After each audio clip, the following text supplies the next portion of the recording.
Canada's new Prime Minister Mark Carney has spoken today to several world leaders as part of a coalition of the willing. That's countries working to help Ukraine militarily and financially. It comes as diplomatic efforts ramp up to bring an end to the three-year-old war.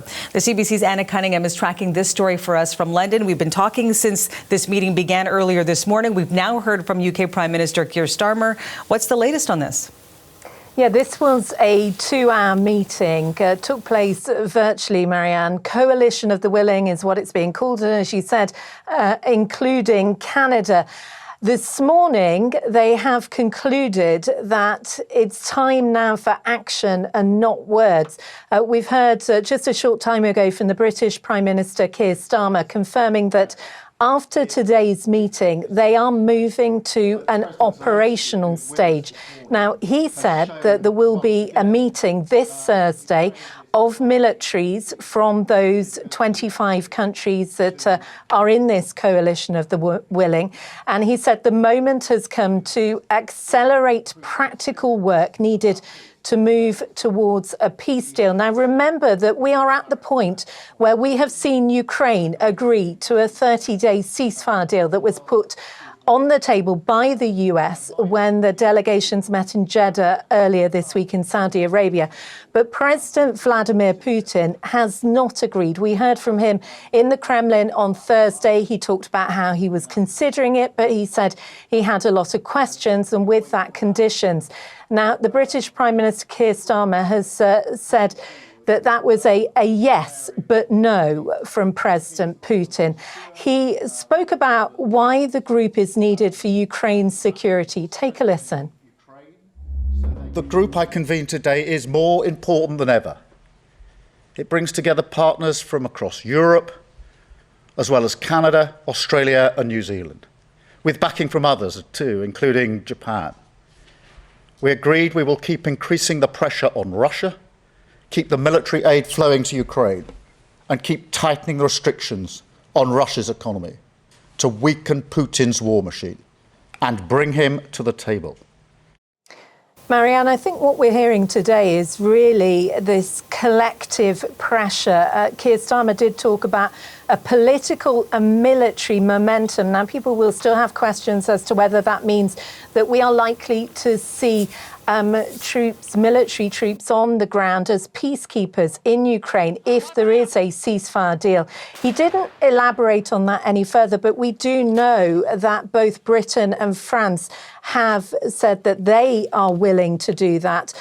Keir Starmer did talk about the coalition of the willing expanding, and that more countries are coming in to join them in this action. And the one thing as well is that it seems they are very determined to keep up that pressure, including economic pressure on Russia. Marianne. As we heard Keir Starmer also say, they don't want to wait for Russian President Vladimir Putin to act. And we know that Russians have been in talks with U.S. President Donald Trump and his administration. So what's happening on that side of the conflict? Yeah, this idea that, waiting for Vladimir Putin, who said that he wanted to have a study done into the possibility of a ceasefire. I mean, Keir Starmer there saying that that's just out of the question. We did see Vladimir Putin inside the Kremlin meeting with a rare European ally. That's Alexander Lukashenko, the leader of Belarus. And this was when he talked in a very roundabout way about this 30-day ceasefire, saying that, he still had a lot of questions. But even though you've heard that from the Russian leader, in terms of what's coming out of the US, President Trump still sounding very positive about this. Have a listen to what he said last night. We've had some pretty good news coming out of Russia. We're hearing good things. Who knows? But we're hearing good things. Enough people have died. So we'll see what happens with regard to all of it. But I'm getting, from the standpoint about a ceasefire and ultimately a deal, some pretty good vibes coming out of Russia. Now, what President Donald Trump says there has been echoed by the US Secretary of State Marco Rubio, who, of course, was in those talks in Jeddah. He was also at the G7 in Canada. And this is what he said. Suffice it to say, I think there is reason to be cautiously optimistic, but by the same token, we continue to recognize this is a difficult and complex situation. Ultimately, we're going to reconvene, and the president will have options available to him, and decisions will be made after that.